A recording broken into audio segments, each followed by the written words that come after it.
가는 곳이 어디든 끼 때가 되면 지역 주민과 함께 한 끼 밥상을 하겠습니다. 재워주시는 곳에서 잠을 잘 생각입니다. 서울에 있고 감사합니다.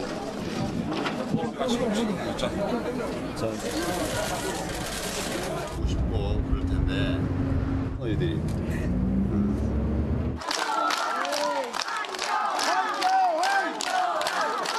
입주했는데 30년 만에 대표님이 처음으로 파이팅! 네, 감사합니다. 대표님 파이팅! 파이팅!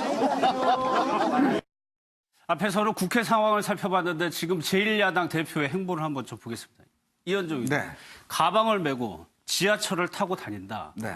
이거는 대권 주자들한테서 저희가 많이 봤던 그렇죠. 모습. 우리가 항상 봐왔죠. 뭐 박원순, 안철수, 뭐 네. 손학규 등등 항상 이런 분들이 이제 백팩을 메고 전국을 순회하는 장면들을 봐왔는데 황교안 대표도 이제 정치인으로서 입문하고 난 다음에 아마 이제 본인이 사실은 지금 국면에서 원외 대표이기 때문에 예. 사실은 뭐 원내에서 딱히 할 일이 없습니다. 이제 그렇다 보니까 본인이 어떤 얼굴 날리기만 하든지 또 어떤 면에서 보면 이제 정치 초년병으로서 뭐 경험이라든지 이런 차원에서 이제 앞으로 한 17일 동안 이제 전국을 이제 누비는 건데요. 예. 일단 지금 어제 부산을 시작해서 오늘은 이제 거제를 갔고 예. 이제 사실 이제 PK 지역이 내년 총선에서 굉장히 중요한 지역입니다. 원래는 이 지역이 이제 지금의 자유한국당 계열이 이제 상당히 장악을 하고 있다가 예. 지난번 총선과 그리고 지방선거에서 사실 더불어민주당이 거의 이제 다수당이 돼버렸어요. 그랬죠. 이제 그러다 예. 보니까 지금은 이걸 다시 이제 회복하겠다는 이제 그런 이제 아마 움직임이 있는 것이거든요. 오늘 거제를 간 그렇습니다. 거를 YS 이제 그 기념관도 갔었고 예.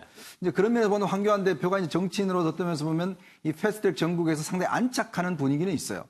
근데 저는 제가 볼 때 중요한 거는 뭐냐면 예. 당 대표는 물론 이렇게 얼굴 나는 것도 중요하지만 당을 어떻게 이제 일신할 것인가 이것도 굉장히 중요한 거거든요. 예. 즉 당의 모습을 즉 그동안 자유한국당에 보여줘왔던 친박 비박의 문제 또 어떤 기득권의 어떤 문제 웰빙 정당의 문제 이런 것들을 어떻게 변신시키느냐 이 과제도 굉장히 중요한 과제입니다. 예. 그렇기 때문에 아마 앞으로 물론 이런 지금은 민생 행보를 하고 있지만 앞으로 황교안 대표가 당을 어떻게 개조하냐에 따라서 예. 자유한국당의 또 운명도 저는 갈라질 거라고 봅니다. 근데 아까 황교안 대표가 인터뷰에서 재워주는 데서 자겠다. 라고 하는 거는 기존의 황교안 대표가 가지고 있던 이미지하고는 좀 많이 달라 보이긴다는 생각이 좀 들거든요. 그렇죠. 항상 이제 2대8 가르마에 네. 움직이 이제 변하지 않는 이야기. 그다음에 이제 항상 또 어떤 면에서 보면 딱딱한 모습들. 이런 자신이 가지고 있던 기존의 공무원으로서 관료로서의 어떤 이미지가 있었거든요. 그렇죠. 네. 근데 그런 것들을 사실 이번에 어떤 면에서 보면 좀 깨주는 것 자체가 결국 제가 볼 때 이제 대권을 위한 하나의 행보의 시작이라고 보는 것이죠. 즉 친근한 이미지, 다정한 이미지 뭐 이런 것들로 이제 가져가면서 사실 이제 황교안 대표가 굉장히 독실한 기독교 신자입니다. 네. 근데 그러다 보니까 연설마다 보면 굉장히 좀 단호한 이야기들 많이 해요. 그러니까 뭐 아주 강한 이야기를 많이 하고 이제 그러므로 해서 어떤 자신의 어떤 정책 이미지를 좀 겹치게 만들려고 하는 것이 아닌가 싶습니다. 예. 근데 이호영 변호사님, 홍영표 원내대표는 이렇게 얘기를 했어요. 민생 투쟁이라는데 정확한 표현은 대권 투쟁이다. 대권 행보라는 얘기거든요. 이제 왜냐하면은 조금 이제 국회 내부에서 봤을 때는 네.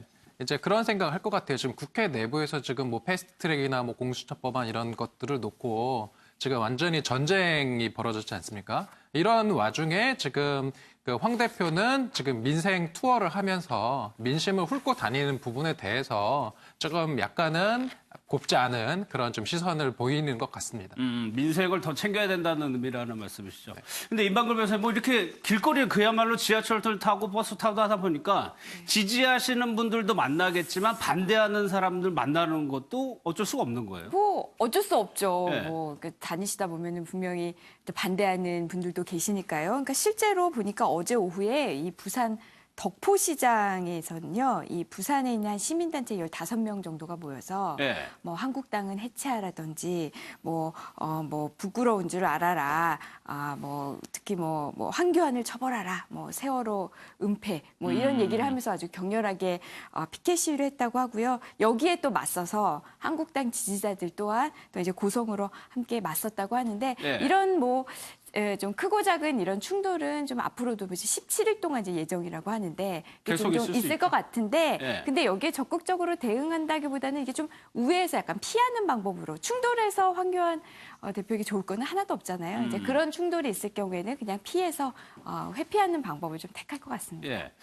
대권 행보라는 시각이 있으니까 한국당 내에도 황교안 대표 말고도 대권 주자들이 있단 말이에요. 네. 당연히 의식이 될 수밖에 없는 거 그렇죠. 아닌가요? 지금 사실 이제 한국당 내도 좀 묘한 상황입니다. 네. 어떤 면에서 보면 이 패스트트랙 전국에서는 나경원 원내대표가 상당히 주도권을 잡고 이제 주목을 부각이 받았죠. 됐잖아요. 예. 그렇다면 사실 이게 이제 원외로 넘어가면서 매일 이제 황교안 대표가 또 주목을 받고 있는 거거든요. 이제 그러다 보니까 당내에서는 또 이런 다른 주자들, 지금 오세훈 후보 전 의원이라든지 홍준표 전 대표라든지 이런 분들도 아니 지금 황 대표가 저렇게 모든 전국을 야당 전국을 주도하다 보니까 예. 자칫하다가는 잊혀지겠다는 생각들을 많이 하는 거죠. 이제 그래서 지금 이제 뭐 바삐 이제 대학 강연이나 또 유튜브 방송이나 뭐 이런 것들 통해서 이제 본인 알리기에 나서는 것이고 예. 어떤 면에서 보면 이제 황교안 대표가 대표로서의 좀 기득권을 누리고 있는 거죠. 사실 이 전국에서. 저는 어떤 면에서 보면 이 패스트트랙 전국이 상당히 황교안 대표한테는 굉장히 아마 고마워해야 될 겁니다. 사실 어떤 야당 정치적으로 득이 대표가 됐다는 그렇죠. 말씀이시죠? 야당 대표가 이렇게 예를 들어서 정치초년병이 대표가 돼서 사실 자유한국당이 복잡하거든요. 예. 친박, 비박 뭐 등등 내부에 굉장히 복잡한데 그 문제를 좀 어떤 면에서 보면 단칼에 어떤 해소시키는 그런 효과를 얻었지 않습니까? 또 웰빙 정당 이미지를 이번에 상당히 이제 걷어낼 수가 있었거든요. 네. 그런 면에 비춰본다면 어쨌거나 지금은 황교안 대표의 시간인 것 같습니다. 이 사진 하재근 평론 이 사진 한번 볼까요? 오늘 YS 김영삼 전 대통령의 집무실의 전시실을 봤는데 이건 영상을 보고 좀 얘기를 나눠보도록 하겠습니다. 영상으로 준비가 됩니다.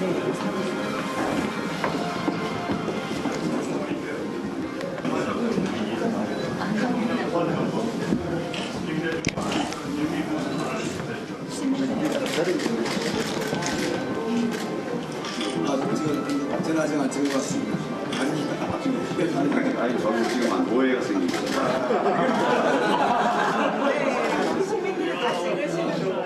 시민들 다.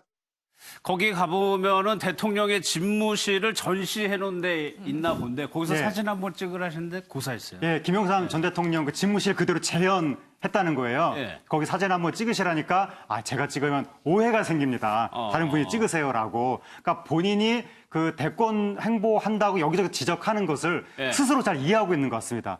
그러다 보니까 혹시라도 구설수가 오를 수 있는 것을 좀 피하는 것 같고 그런데 오늘이 이제 그 경남 투어 첫날인데 첫 그 일정으로 김영삼 전 대통령 관련 이 장소를 찾은 것 자체가 이제 일종의 대권 행보라는 걸 보여주는 거 아니냐. 예, 원래 메시지가 대권 있죠. 주자들이 이제 각 지역별로 대표적인 장소를 찾으면서 이제 표밭을 다지려고 하는데 예. 보통 PK 지역을 어떻게 좀 이 표를 잘 다져보자라고 하는 분들이 김영삼 전 대통령과의 인연을 강조하는 경우가 많거든요.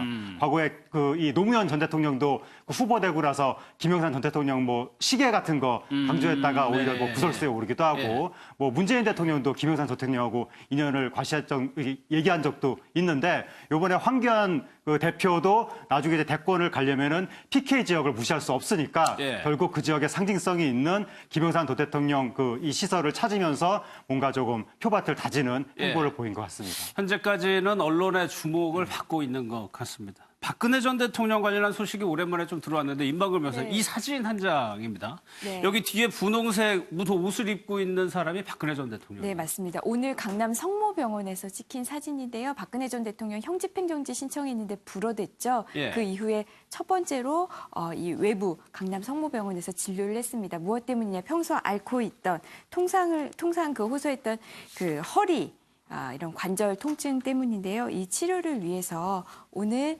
외부에서 진료를 받았습니다. 그런데 이호영 변호사님 여기 교정당국이 얘기한 거 보면은 외부 진료를 요청을 하면은 거의 대부분 다 허가를 해준다라고 얘기를 했거든요. 네. 그러니까 지금 지난 그 17일에 이제 도저히 수용 생활을 할 수 없다. 네. 보면 그 박 전 대통령 측에서 이제 형집행정지 신청을 했던 그 사유가 이제 그 경추, 요추 등의 이런 허리 디스크의 이제 증상이 너무 심해서 예. 허리 부위를 뭐 칼로 살을 베는 듯한 통증을 겪고 있다. 그런 표현을 썼죠. 이렇게 예. 조금 어마어마한 표현을 쓰면서 이제 수용 생활 도저히 할 수 없다라고 해서 형집행정지 신청을 했는데 이것을 불허를 한 이유가 뭐냐면 그 구치소, 교도소에 있으면서 이렇게 외부 진료를 받으면서 케어를 해도 전혀 무방하다라는 그런 판단을 심의위에서 해서 불허가 됐고, 예. 그런 이제 불허 이후에 실제로 지금 오늘 이렇게 외출을 해서 좀 치료를 받은 것입니다.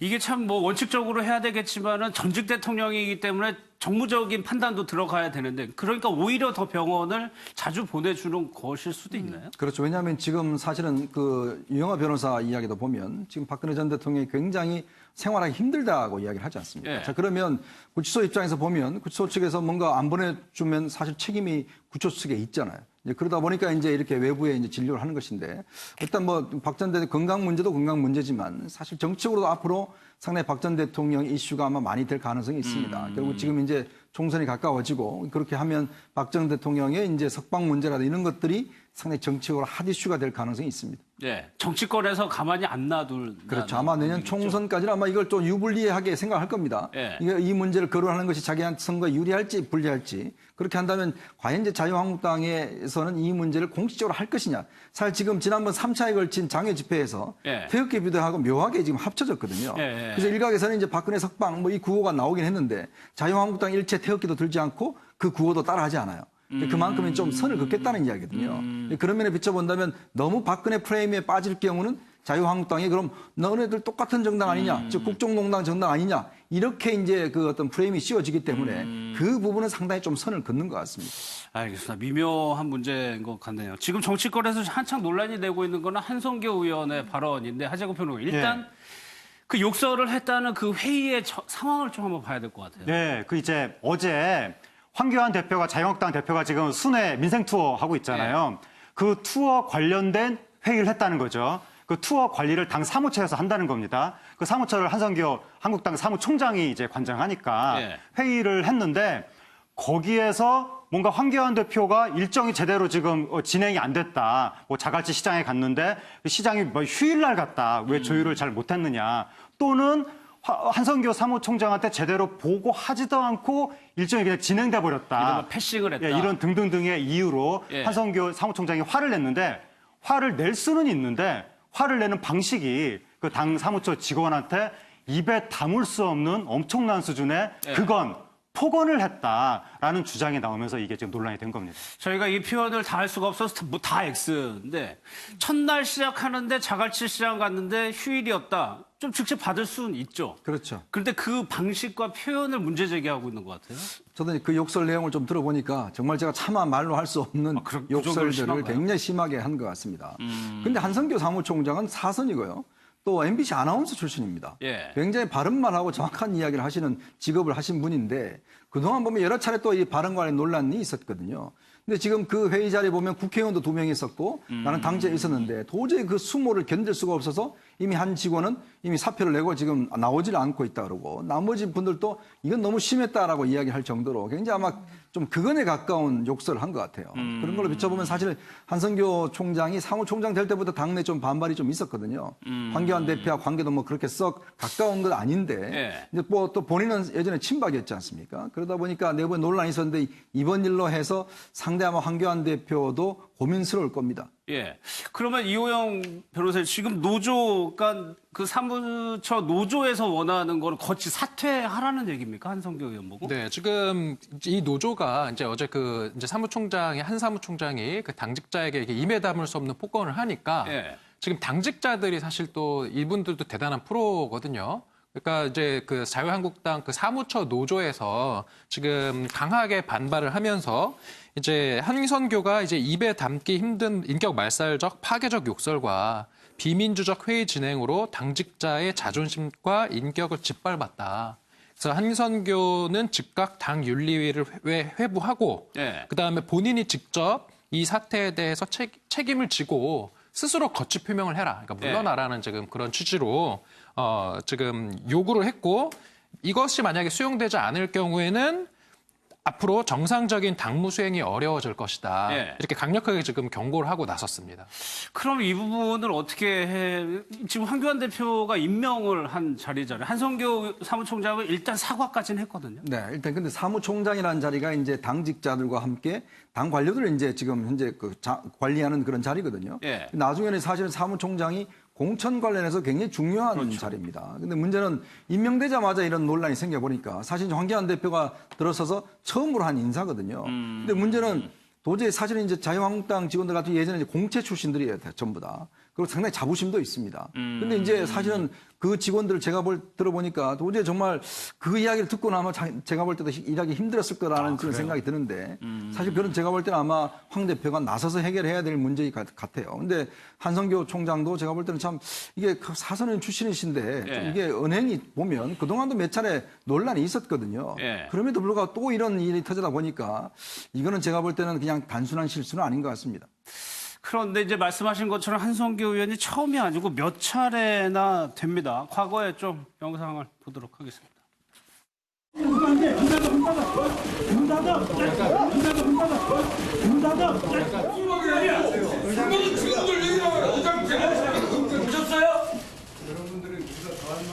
왜 웃어요? 내가 그렇게 좋아? 웃지 마시고. 왜요? 왜 우세요, 그럼 난? 아니, 동료 의원이 앞에서 질의를 하고 있는데 그렇게 웃을 수가 있어요? 자, 위원님. 자, 위원님들. 그렇게 느꼈다면 미안하게 생각합니다. 됐습니까? 늘 예쁜 아나운서였는데 이 나라가 문재인의 나라가 우리 배현진 예쁜 우리 배현진을 민주추사로 만들었습니다.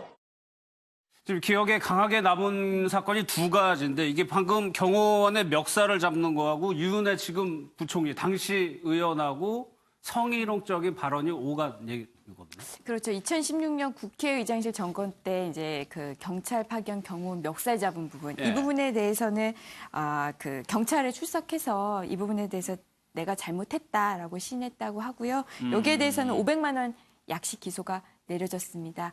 또 같은 해 그 문체위 국감 아까 화면에도 나왔는데요. 유은혜 의원한테 왜 웃어요? 내가 그렇게 좋아? 이렇게 이야기를 했죠.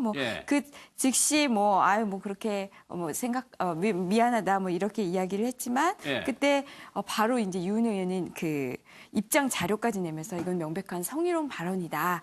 이렇게 굉장히 불쾌하다 이런 입장을 밝히기도 했습니다. 조금 전에 마지막에 또 이제 배현진에 대해서는 배현진 씨에 대해서는 우리 예쁜 배현진 이렇게 이제 이 표현을 해서 이 부분 성희롱적 발언이 아니냐라고 이제 이야기가 나오자 민주당 쪽에서 오히려 또 이 배현진 위원장은 나는 기분 나쁘게 생각하지 않는다. 당사자다. 네, 이렇게 또 이야기를 했죠.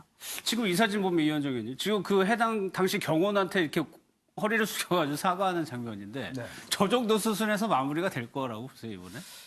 이번엔 좀 힘들 것 같아요. 왜냐하면 지금 이제 사무처 직원들도 사실은 이제 어떤 면에서 자존심이 굉장히 강한데 이 첫 회의에서 굉장히 좀 인격을 좀 무시하는 듯한 이 이야기를 해놓으니까 직원들 입장에서는 보면 지금 좀 모멸감들을 아마 많이 느끼는 것 같아요. 모멸감까지. 그 자리에 또 의원들도 한 두세 명 있었거든요. 이제 그러다 보니까 아마 이제 이렇게 하지 않으면 사실 어떤 면 총장을 계속 하더라도 계속 어떤 이런 문제가 생길 수 있기 때문에 이번에 반드시 좀 짚고 넘어가야 되겠다 이제 그런 생각이 강한 것 같고 그리고 한성교 지금 총장도 이제 한두 번이 아닌데 이제 좀 본인이 이런 문제는 좀 이제 더 이상 안 나와야 될 상황인데 자꾸 이렇게 나오시니까 좀 안타깝습니다, 솔직히. 알겠습니다.